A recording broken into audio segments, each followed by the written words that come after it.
Hey, fellow fragrance lovers and enthusiasts, how are you doing today? What is your scent of the day, and what are you smelling like today? You came for the review. You know why you're here. We're talking about Azzaro's Ginger Lover. Now, this fragrance made big waves. It was really one of the more popular fragrances from the new Azzoro line. They came out with a bunch of them, and the line hit pretty well. Haven't seen too much talk about the line since, but Amber Lover here is one that seems to be a real love from the house. Sells out pretty well. There's a few sellers online selling it for around 50. But if you're lucky, you can find this for a deal out there still for 20, 25 odd dollars. And that's why this fragrance is really spectacular. Let's talk about the notes though. What is in this fragrance? If you go to places like, Fragrantica, they only tell you amber. Well, they don't even tell you amber, even though it's in the name, amber fever. They tell you ginger, vetiver, and lime, I believe. They really don't tell you much of anything. I am really going to be taking a risk here. I'm going to be reaching. I'm going to be putting my own opinion out there on this fragrance and what it is and what it does. So prepare yourself. To me, this is, I'm going to spray it. I'll spray it up, show you all the sprayer. I do like the presentation for an Azzoro, pretty nice. And to me, I get more booziness out of this fragrance. I consider it more of a boozy, spicy, woody fragrance. Actually, when I first smelled this fragrance, it immediately reminded me of a very famous fragrance, Roger Dove's Creation E, or Enigma. And I was surprised that nobody had ever said that or talked about this before. Now, this isn't exactly a clone, and it's not 100% there. So don't get that, but it has quite a few similarities. So if you're on a budget and you like that smell, it might do that for you. If you're familiar with things like Tuxedo, this also might remind you a little bit of that, with that leathery, woody, slightly spiced, boozy, sweet effect. It might remind you more of Tuxedo if that's what you're more familiar with. But again, it smells more like Creation Eve by Roger Dove to me.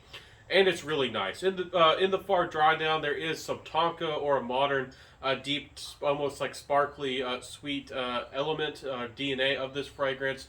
It reminds me of the Pure Excess line from Paco Rabanne quite a bit. Overall, it's very, very nice. I again do get woody vibes. I do get amber, but I do get tobacco and again booziness out of this fragrance. I don't seem to see everybody talk about that, and I think that very few people have been willing to take a risk on talking about what they smell out of this fragrance because there's not a lot of information about this one, and the supply of this one seems like it was here.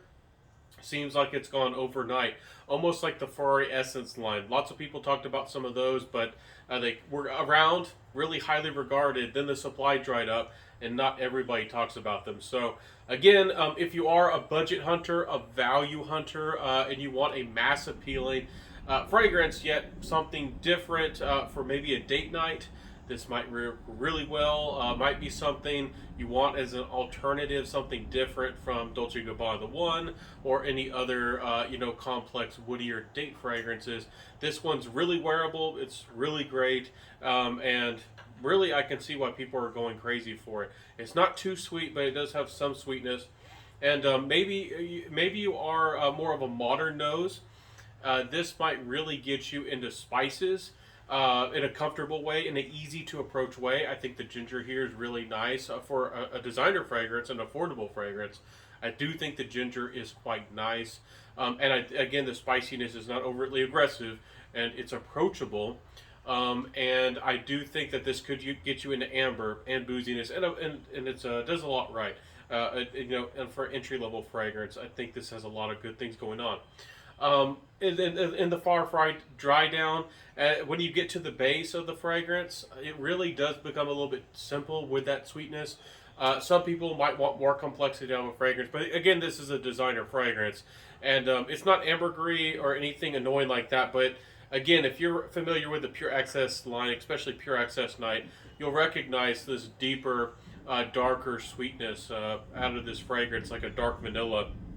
And you'll recognize it, and it's gonna sing like that for quite a while, and that leaves us and gets us into that performance with this fragrance. How was this fragrance performed like? what does it actually do? This fragrance is actually a pretty good performer. I was getting 7 to 8 hours out of this fragrance.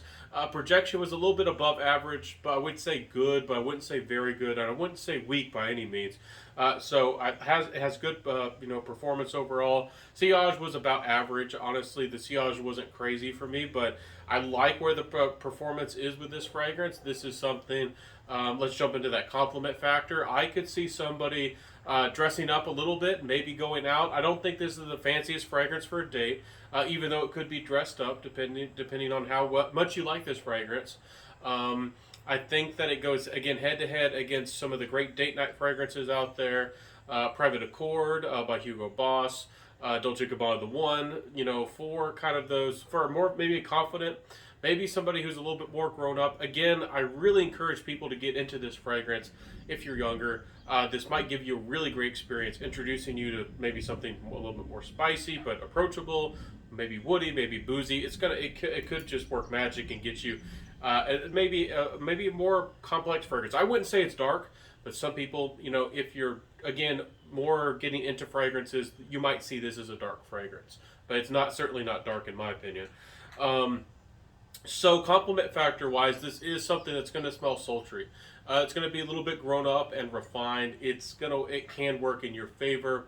Again, is it the highest quality fragrance? No, but it still has some charm, and it still is alluring. This can be for somebody who wants to be brooding, go out on the town, get that attention. Is it exactly a clubbing fragrance? Is it going to shout out or demand attention over other smells in a bar or over other people's fragrances or perfumes?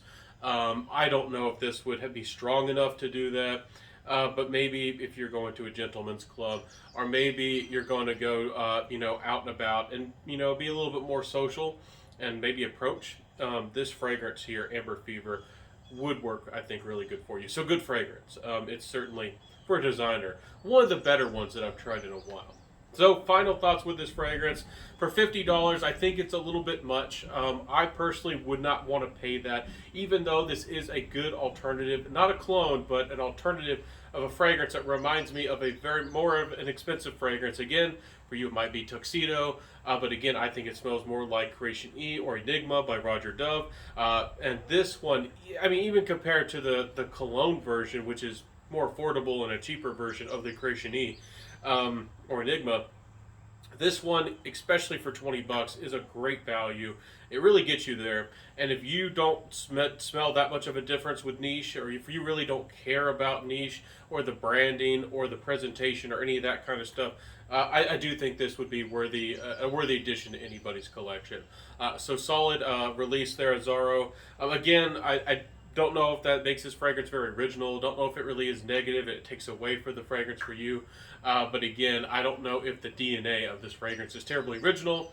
But for a lot of designer fragrances, that's not really what they're going for. They're trying to sell, and they're trying to, sometimes take a little bit of inspiration from other things that have already worked and already are proven.